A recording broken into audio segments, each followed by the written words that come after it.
think I just heard my elbow crack. Huh, did you hear that? Third and fourth rules. Use fear.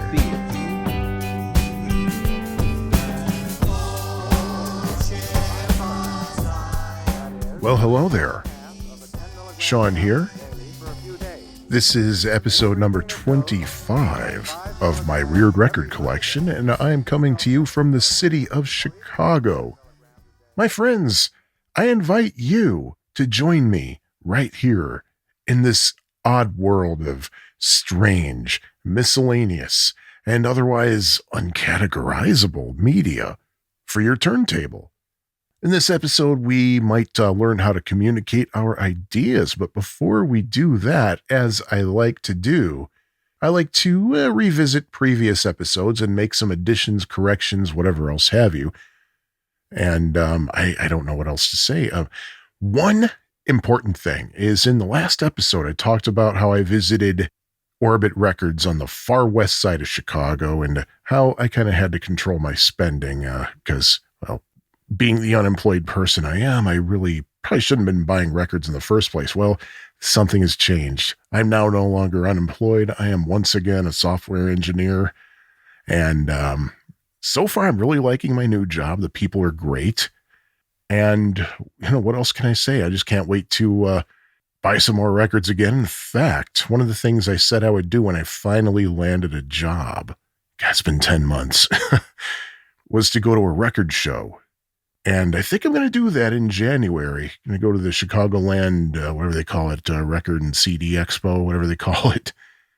But speaking of record shows, it's another thing I wanted to add on to episode 24 when I talked about record shopping in the Brunswicks in New Jersey and Princeton, New Jersey. And I mentioned a specific store, a long defunct store in East Brunswick, New Jersey called Record Setter.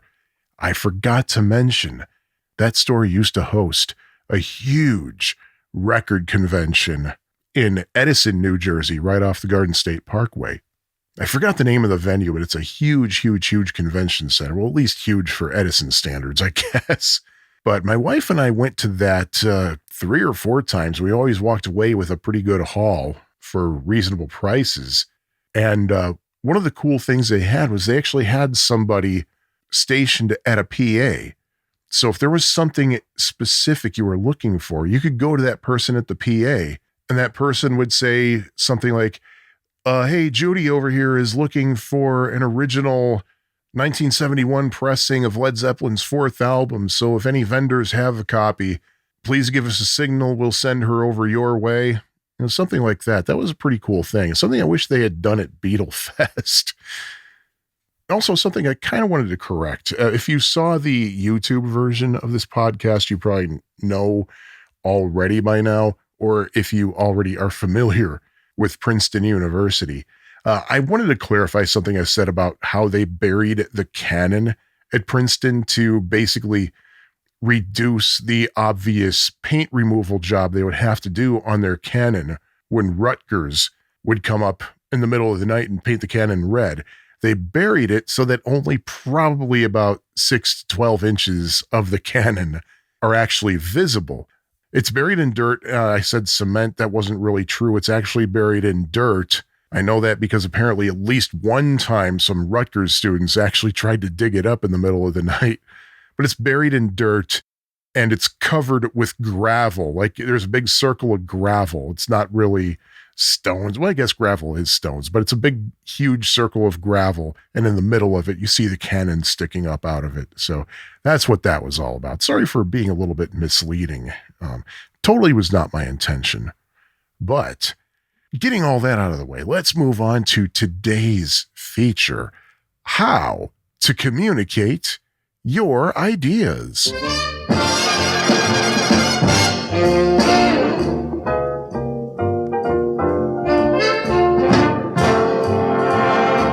How to Communicate Your Ideas is the product of a monthly magazine called Nation's Business, which itself is a product of the U.S. Chamber of Commerce, which was started in April of 1912. So let's talk about Nation's Business 21st. The inaugural issue of Nation's Business, or as it was called at the time, The Nation's Business, was on September 2nd, 1912, and at first it was actually a newspaper. But what exactly is The Nation's Business? According to a blurb on the front page of the first issue, and I quote, "The Nation's Business is the organ of the Chamber of Commerce of the United States of America and is prepared for the use of editorial writers, commercial organizations, and the counselors of constituent members. The Nation's Business will gather for the use of newspapers and organizations current information regarding the development of the nation.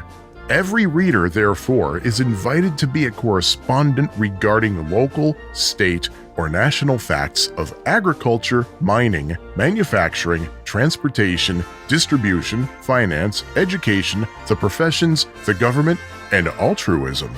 Names of those other than editors, organizations, or collectors or counselors who desire to receive the Nation's Business regularly will be registered at the rate of $1 for 20 issues."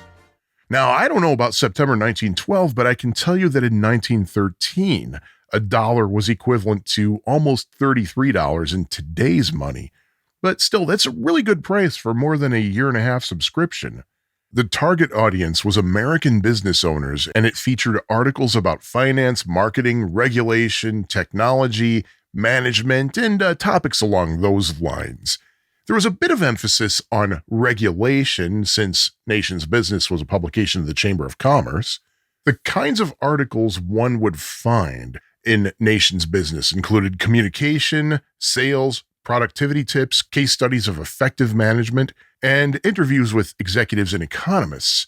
The magazine would also cover economic forecasts, workforce issues, industrial trends, trade matters, and small business innovation.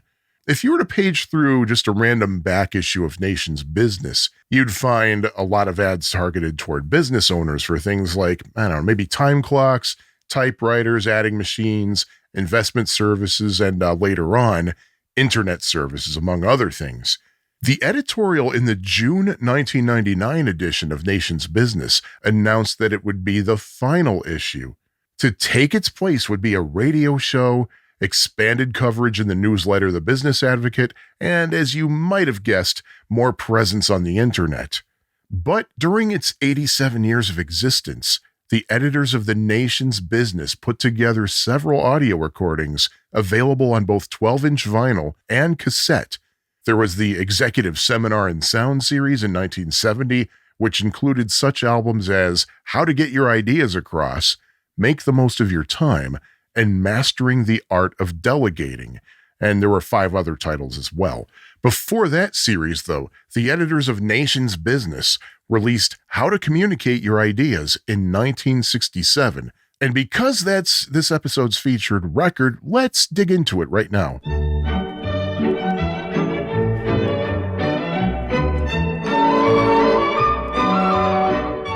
I do like to talk about how I find the records that I feature in this podcast. So I found How to Communicate Your Ideas at Amoeba Music in San Francisco. Specifically, it was in the clearance section for $1. I think this is the first time I'm mentioning Amoeba Music. I've been to the San Francisco location in the Haight-Ashbury district many times. It's just about as far west as you can go on Haight Street, although I think there's a McDonald's one building over to the west, if I remember correctly. But go much farther than that, and you're going to end up in Golden Gate Park. And if you go farther than that, you'll end up in the Pacific Ocean on Ocean Beach. Anyway, Amoeba is located in what I believe is a former bowling alley, and it's huge. The way Amoeba works is kind of unusual. You go through the collection, you flip through it, you're going to find only the covers. You're not going to actually see the record. You won't get to inspect it right then and there. It might be a security feature, I don't know. But anyway, you take the cover over to the counter and they will provide the record for you. I've also been to Amoeba's Hollywood location, but I honestly don't remember if they do it the same way over there. By the way, I still haven't been to Amoeba's first location in Berkeley, but of course that is on my to-do list. Anyway, getting back to my $1 purchase made sometime before the pandemic, don't remember exactly when.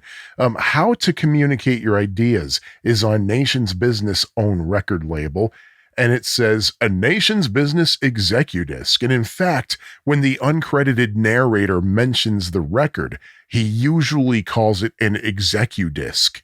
There are at least 2 different versions of the album, and as far as I can tell, the only real difference is on the record label itself. One version of the label has the words, "Produced for Nation's Business by Gotham Recording Company" on the bottom. The other version, which is what I have, does not have that verbiage, but instead has the matrix number of the record, and the font is a slightly different font face.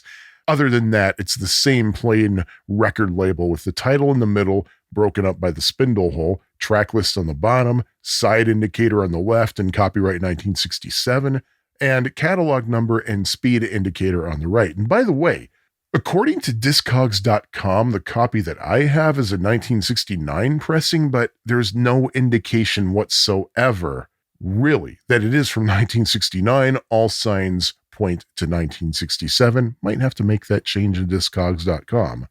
But anyway, on the front cover, it's a black and white photograph, and it has 3 men in business suits, and they're sitting at a table. One of them is facing kind of toward the camera and obviously making eye contact with one of the 2 whose backs are toward the camera. There's a wall of paneling in the background. Top left corner, there's a white, slightly serifed font with the words in small text, "A Nation's Business Execudisc," with Execudisc italicized and all capital letters. The How to Communicate Your Ideas title is in kind of a large italic font, Harvest if I'm not mistaken, with only the letter H capitalized. I don't know why they did it that way. But in smaller print below that are the words 8 dramatized solutions designed by experts to everyday human relations problems in business. No period at the end of that, interestingly. I noticed those things. I'm kind of a grammar and punctuation snob, if you will. You flip the cover over, the back has an off-white background, pretty standard then as it is now sometimes, and it has the title and the 8 dramatized solutions text repeated in the same font, but this time in black. Off to the right is the track list with a little blurb about each track. For some reason, somebody who owned the record before I did put purple brackets around the final track on side 2. It's called Make Yourself Understood. That blurb reads, and I quote, ... a central key to effective management, ... This important message tells how to have an effective understanding with those who work under you, ... how to clarify communications, ... how to delegate, ... how to evaluate your performance, ... how to let subordinate do his own job. No capital letters in that whatsoever, by the way. And also, every single blurb has no capital letters and has several ... on it.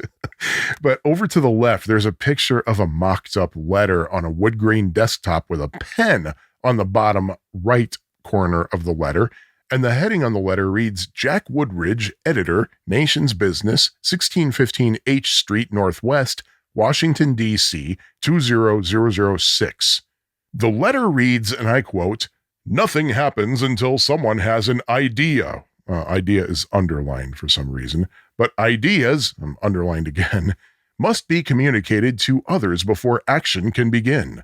How to get your ideas across is the theme of this Execudisc, all capital letters, prepared by the editors of Nation's Business, a publication of the Chamber of Commerce of the United States.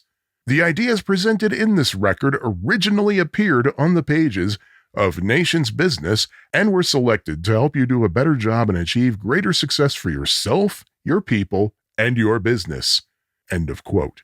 And it's signed by Jack Woodridge. And before you ask, no, I did not sift through 55 years worth of Nation's Business to match up which issues and articles were used to make this record. Under the picture of the letter and kind of flushed to the right of that half of the cover, it says, and I quote, "Conceived and produced for Nation's Business by Gotham Recording Corporation. Producer, ... Ray Fowler." Below that, it says, copyright 1967, 12, the 12 is in quotes for some reason, 33-1/3 LP high-fidelity recording. The record itself, it's indeed a 12-inch monophonic vinyl record that does indeed play back at 33 1/3 RPMs. And by the way, the spine on the cover, well, nothing. Really, why did people who make weird records not put any identifying information on the cover spine so people can find the damn thing? Anyway, each of the 8 tracks on the record, 4 per side, times somewhere in the 7-minute neighborhood and follows the same pattern. An unnamed narrator presents a spiel dedicated to a specific skill, and each of those spiels contains at least one dramatized workplace conversation, complete with background sound effects appropriate to whatever kind of work environment it is. Who are these actors in the dramatizations? I don't know. They're not credited. Some of them are superiors, some are coworkers, some are secretaries, and because it was the 60s, all the secretaries were women, and everybody else was a man. When the narrator emphasizes certain points, a weird chime plays. Now, that's a common trope in instructional records of the 60s for some reason.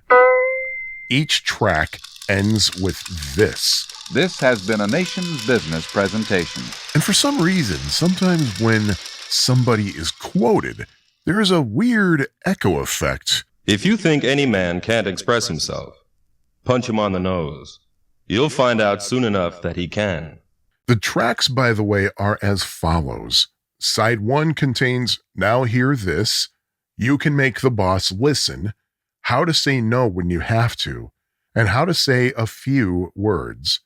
On side 2, there's Writing Skills Cut Management Waste, Trim Your Writing Chores, Get Your Ideas Across, and Make Yourself Understood.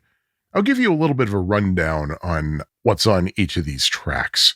Going track by track, side 1, track 1 is called Now Hear This. Basically, what to listen for when someone is bringing ideas to you.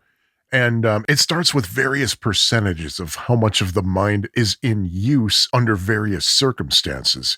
Here's one that I think gets a bit, well, exaggerated. 1/4 of the listening mind is occupied with what is being said. The other 3/4 is unoccupied, and the devil quickly finds work for an unoccupied mind. Some of the suggestions that this anonymous narrator gives include, while listening, filter out irrelevant information, weigh what is being said versus what you know to be a fact, listen for what the speaker is not saying, and assess the speaker's own emotional commitments to the idea. The next track on side 1 is called You Can Make the Boss Listen. What they're trying to tell you here is to catch the interest of top management and orient your idea to the interest of the specific superior that you're trying to convince. Timing is important, and avoid the jargon of the specialist, the narrator says. Present your idea in the boss's language and make that idea in terms of company objectives. Present a balanced proposal by considering how it affects other parts of the company. Know where to compromise without destroying the original idea. The next track is called How to Say No When You Have to. He doesn't say it like that. I just like to be overdramatic. But speaking of dramatic, this track starts with a dramatization of a worker asking for a raise. Yes, Fred? About my request for an increase, you were going to let me know. Oh, yes. Meant to talk to you last week. Couldn't get it through, friend. I recommended you, but things are pretty tight. Frankly, I think you rate a raise. I'm sorry, but... The narrator then says that the manager said no the wrong way, and then he introduces 9 precautions that will protect a manager from demotivating subordinates. I'm not going to go through those 9. Just listen to the record if you really want to know. Plus, you'll get to hear a disgruntled secretary quit her job. The 4th and last track on side 1 is called How to Say a Few Words. The message of this track is that brevity is important. The narrator offers 3 tips for aggressively editing yourself. Number 1, write down ideas as they come to you. Number 2, organize your ideas in a logical order for easy remembering. And tip number 3, cut every paragraph and sentence to the fewest words possible. But then there's the matter of actually delivering your message, which is arguably the biggest challenge. The narrator offers 6 of what he calls attitudes of mind to help keep that delivery short. Again, I'm not going to go over all 6 of those attitudes, and instead I will refer you to the record itself. You're not going to hear a secretary rage quit, but you'll get to hear a brief conversation between a pastor and a parishioner. So that ought to be fun, right? Flip the record over, and track number 1 on side 2 is called Writing Skills Cut Management Waste. Basically, it's when to write a memo. Remember those? Instead of meeting face-to-face or talking on the phone, how to keep those memos brief, and even how to keep those memos perhaps non-existent. The next track is called Trim Your Writing Chores. The narrator presents 6 simple steps to help thinking on paper, as he says, spending less time writing and clearly expressing the ideas in your mind. He says to tone down the language that might seem scolding. For example, don't say, "Hey, you never sent me that invoice I requested." Instead, just say, "I never got that invoice." That way it takes the blame off the person, tones the language down. See what happens there? Nice. You're told to express thoughts, not judgment, and write the way that you would talk. Throughout pretty much the entire track, there's this incessant background noise of typewriters just clacking away. And by the way, it becomes apparent quickly that in reality, it's your secretary who's actually doing the work for you. Mary, read back that first one. Yes, sir. This memorandum outlines the procedure to be followed in establishing vacation schedules in your department. Track number 3 on side 2 is called Get Your Ideas Across. And this track talks about the importance of presenting your ideas in private when you're just meeting one-on-one with somebody. Don't try to impress people. You're more believable when you're sincere, you're told. Be prepared and be brief. Rehearse your phone calls. Prepare your thoughts while you're walking to the boss's office. Speak clearly. And strategic silences can be your friend. But what if you're scared of talking to the person you're about to talk to? Look right at him and picture him at the wash basin brushing his teeth this morning. And you're thinking right now, of course, why didn't I think of that? Track number 4 and the final track on the whole album is called Make Yourself Understood, meaning be clear with your objectives, understand the responsibilities that are given to you, and delegate those responsibilities that don't fall under your umbrella. So that's what you're going to hear when you listen to How to Communicate Your Ideas. Now we'll talk about Sean's record collecting thoughts.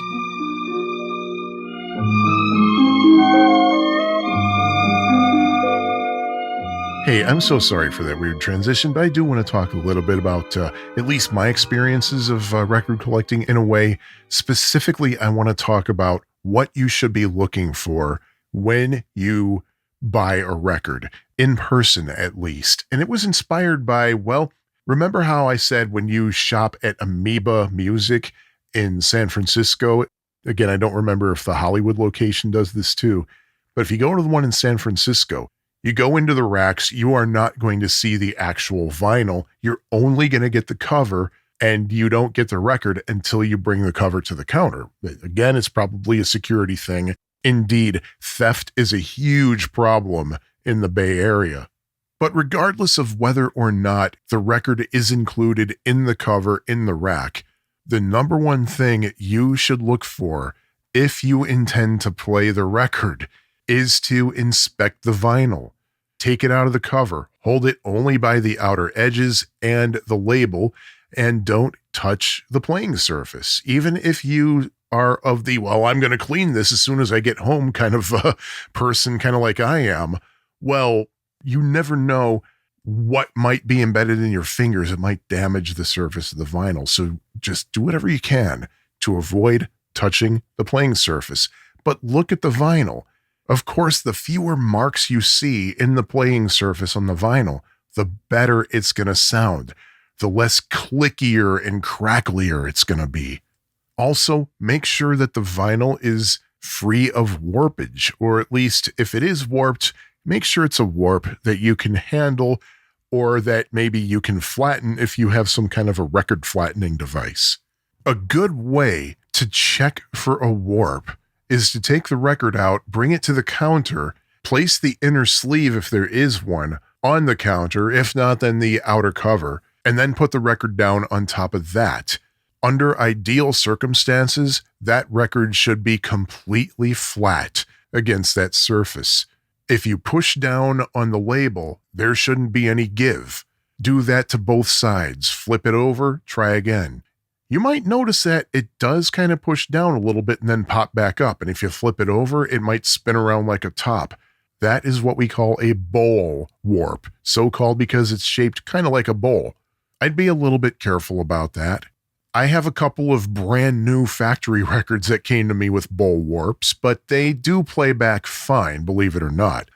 Depending on how bad the warp is, it should be normally safe. What I would recommend, though, is to invest in a record clamp or a record weight that is something that is designed to be put on top of the record over the label while it plays back to basically push it down. The purpose is to reduce vibrations, and also I use that a lot for listening to anything that has a bowl warp on it. It'll kind of force the record into a flattened position, or a more flattened position, I should say. If you're looking for a specific pressing of a particular record, then you need to educate yourself as to the giveaways that it is an original pressing. Usually Discogs.com is a good source. Look up the title in Discogs.com and find what is considered to be an original pressing, and look for the telltale signs that it is a first pressing and not, say, a second pressing or a later reissue. If the album you're looking for is one that gets counterfeited a lot, like a lot of the VJ Records titles by the Beatles, educate yourself on telltale signs that what you are looking at is a counterfeit. You can go online and find lots of different sources, but a really quick and easy and dirty way to figure it out is if the Beatles name and the name of the album title are both above the spindle hole on the record. Don't be too shy to ask the clerk to listen to a sample of the record. Every time I've done that, they were more than happy to do that. Case in point, I was at a record store called Hoarders in St. Charles, Illinois a couple of years ago, and I was looking for a copy of the Saturday Night Fever soundtrack. I wanted a pressing that was as close to the one that I was familiar with growing up. Some pressings of the Saturday Night Fever soundtrack had the studio version of Jive Talkin'. Some had a live concert version of Jive Talkin' off the Bee Gees' Here at Last, the Bee Gees live album. The one I knew growing up had the studio version, so I wanted to make sure that it was the studio version. So I brought the record over to the counter and I asked the owner, I said, hey, I want to make sure this is the right version. Could you play this track for me, please, Jive Talkin'? So he did. He put it on, and it was the concert version. I didn't want it. And so I said, yeah, I'm going to respectfully say no on this one, but thank you for playing it for me. You can turn it off now. He said, no, I want to hear this. So he kept it on. But there's nothing wrong with asking the clerk to play the record for you, at least just a little bit of it, just so you can hear how it sounds. So you can make sure that if it's warped, the warp doesn't affect the playback. You can tell whether or not the overall sound quality is decent enough. You can tell how scratch-free the surface is. You can also make sure that it actually has the content that you think it has on it. And something else, if your hearing is sharp enough, you can detect whether or not it is pressed properly centered. Under ideal circumstances, when the record is made at the factory, it is stamped dead center. If it's off center, the playback is going to be wobbly and you're going to hear speed fluctuations that we call wow and flutter. And something else that you want to make sure of, make sure that what is on the record is what you think is on the record. You don't want to be disappointed by making your purchase, taking it home, letting it sit for a couple of days and then taking it out and then realizing, wait a minute, the record is wrong. It's the wrong record that was in the cover. Oh my goodness. You also want to make sure if you have a multi-disc set that it actually has the correct records in it. I can tell you about 2 disappointing things that happened to me at Beatlefest, actually.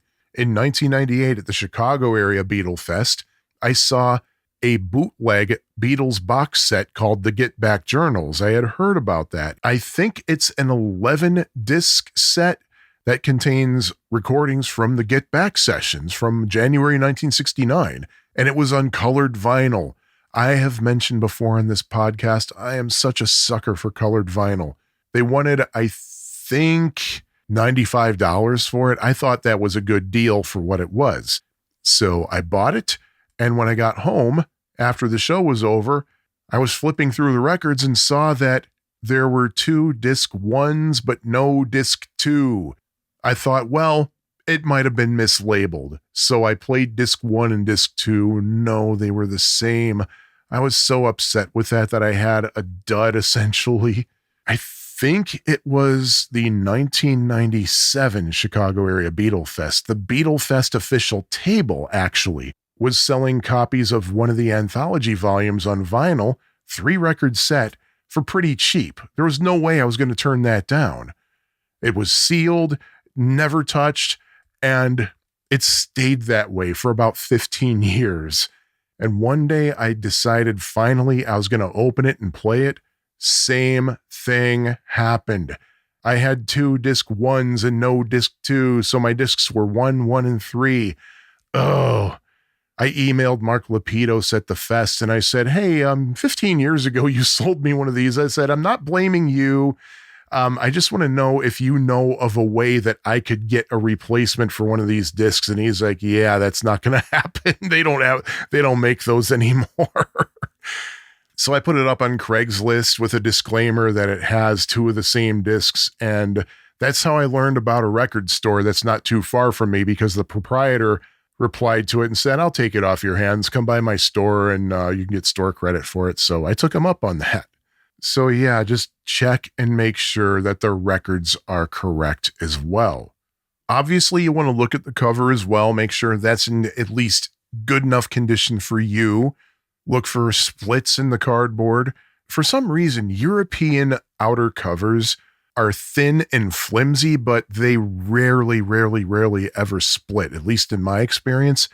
American covers are thick and sturdy cardboard, but they split all the time. That's why I use outer sleeves and custom inner sleeves and all that rigmarole that I've talked about before. But check those out. Make sure those are to your satisfaction.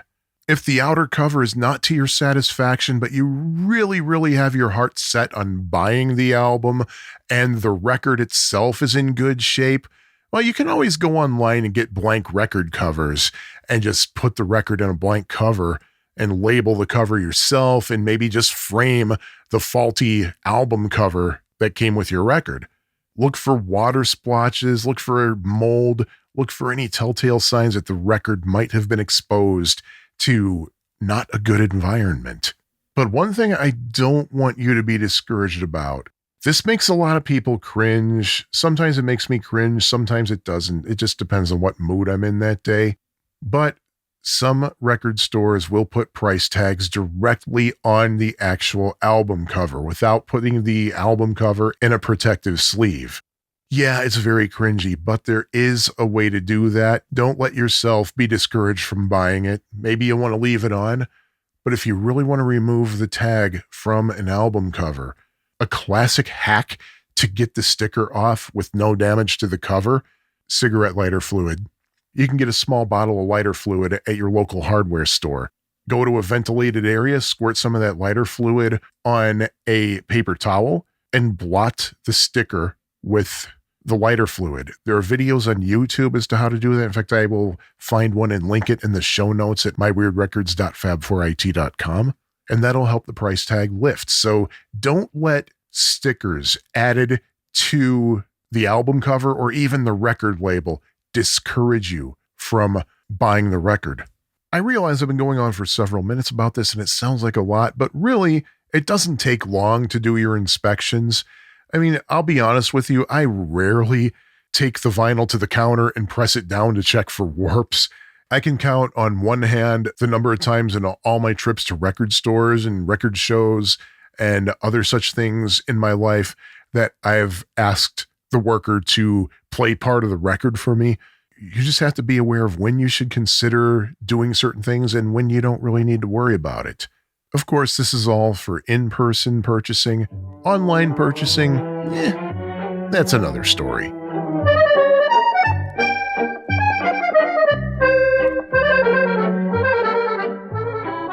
I realize this is 25 episodes in, and it's been quite a long time since I gave credit where credit is due in terms of the influence behind my rating system. It's YouTuber and former podcaster No Swear Gamer. He always ranks the games that he's talking about, so I like to do something similar with the records that I talk about. How do I do it? Well, I rate each record that I talk about on a scale of 1 through 5 inclusive on 5 factors each, meaning each record will have a score of somewhere between 5 and 25, also inclusive.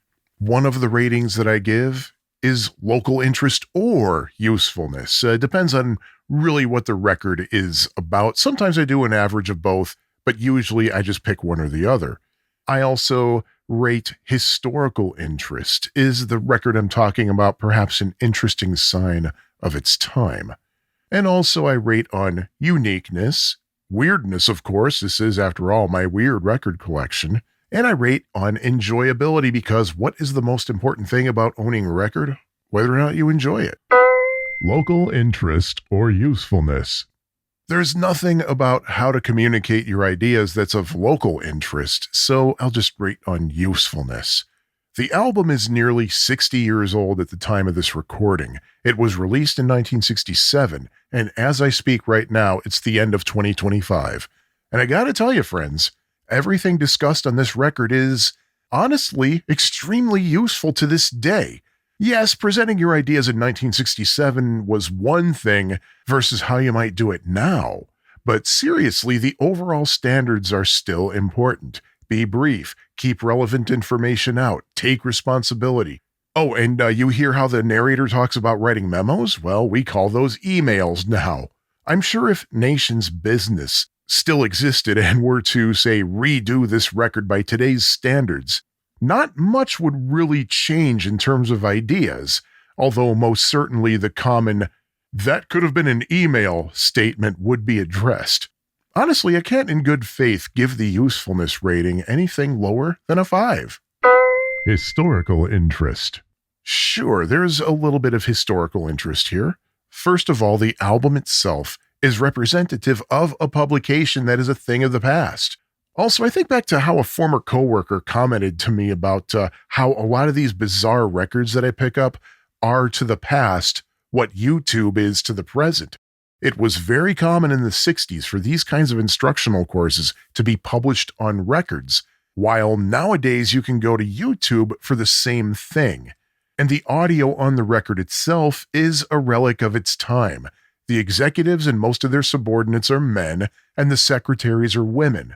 Nowadays, if you were to sit down and watch a training video, chances are it would show a lot more diversity.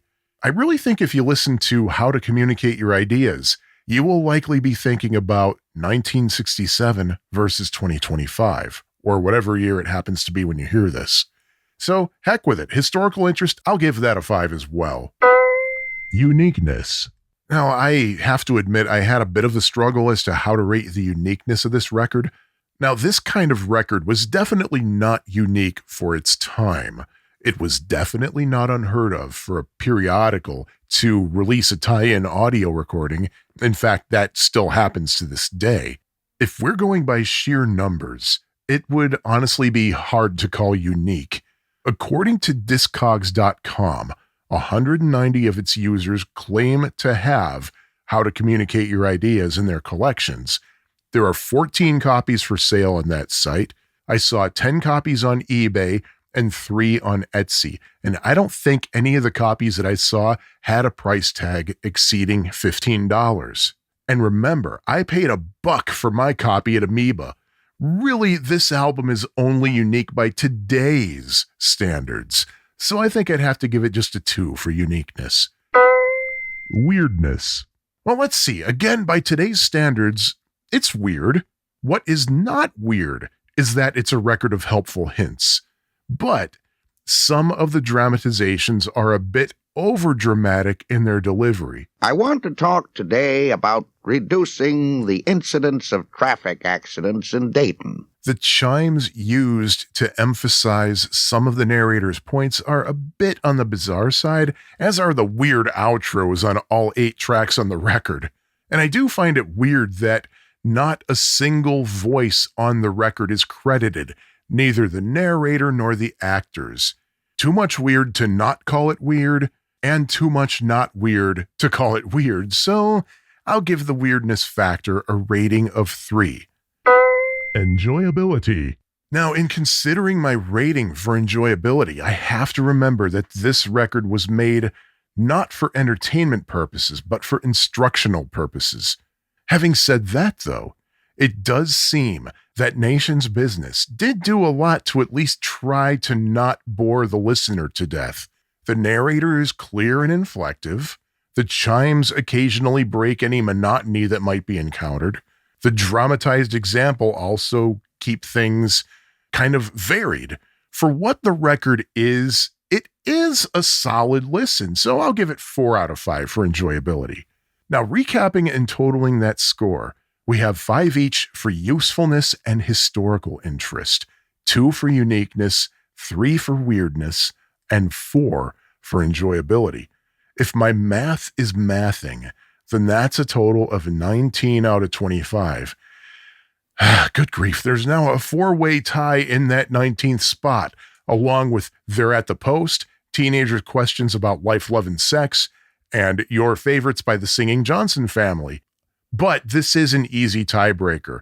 Based on what I would reach for first if I'm about to listen to one of these on the turntable, How to Communicate Your Ideas goes in the bottom of the 19s.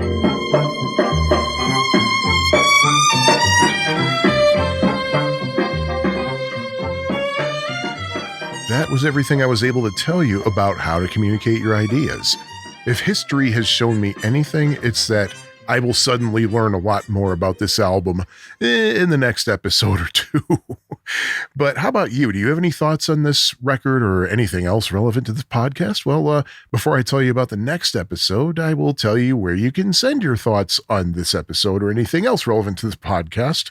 And then I will give credit where credit is due. You can email me. The address is myweirdrecords@fab4it.com. Fab4IT, by the way, is spelled F-A-B, the number 4, I-T. By the way, that address I gave you, that is almost exactly the same as the website for this podcast, which is myweirdrecords.fab4it.com. That is where this podcast is officially hosted via a WordPress blog. And if you go to that site, you will get show notes for every episode. Every episode theoretically has a link to the ratings that I give every record. If I get my act together, there will also be a link that will let you browse by title. So you can go, if you want to see if there is a specific record you want to hear about again, you can look at that list, just browse by title. If it's not up there, nag me, okay? Also on that site, there is a link that says buy me a coffee. If you want to help support this podcast in a financial way, that is how you can do it. That's one way you can do it, at least. Theoretically, the money goes to provide the podcast giver with coffee, but I don't like coffee. I'll probably get hot chocolate. So you can do that if you wish to support this podcast in a tangible way. I also appreciate you supporting it in an intangible way, so thank you very much for listening. I'm on various social networks. My handle is myweirdrecords. I post mostly in Threads. Admittedly, I don't always in fact, I rarely keep to the topic of this podcast on Threads, except when I'm posting about new episodes, but I get very talkative there. I'm on Threads, the social media app formerly known as Twitter, Blue Sky, Instagram, all under the handle My Weird Records. I'm on Facebook. Look for My Weird Record Collection on Facebook, or you could go straight to facebook.com/myweirdrecords. And I'm also on YouTube. You'll find not only actual episodes of this podcast, but also audio of the records that I discuss, cleaned up as best as I possibly can to reduce clickage and stuff. For this particular episode, I can only do so much, especially for side 2, so I apologize for any noise that is absolutely still left in. I just couldn't clear it out very well. But I also post bonus videos at may have something to do with my weird record collection or my rather normal record collection. So you can go to YouTube and search my weird record collection, or you can go straight to youtube.com/@myweirdrecordcollection. I should also disclaim that sounds and music that are used in this podcast are the property of their respective copyright holders, and those sounds and or music are used for commentary and review. Infringement is not intended. Credit where credit is due, such as the wonderful Tim Christ, also known as Shoebox, also known as Worm Quartet, for letting me use his record, the Pac-Man EP, as the root, the basis of the logo for this podcast. Tim and his equally wonderful music can be found on his website at worm-quartet.web.app. I also give a huge huggy thanks to Kevin Zerby for designing the logo artwork for this podcast. Kevin and his music and his podcasts are available on the web at zerbinator.com. Now, here's the thing. This is a monthly podcast. I just might be taking January 2026 off due to a lot of personal things I got to take care of. Maybe I will, maybe I won't, but whatever the case, the next episode is going to be brought to you by Amway. So I hope you check it out. But in the meantime, this is Sean, and I remind you, please support your local record store. If you don't have a local record store, go somewhere where there is one and support it. And also, please support your own mental health.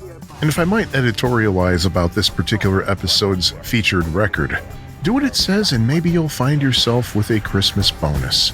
Talk to you later, folks. Bye-bye. Third and fourth rules: use fear. 450 shining new coffins were delivered to this city last Thursday.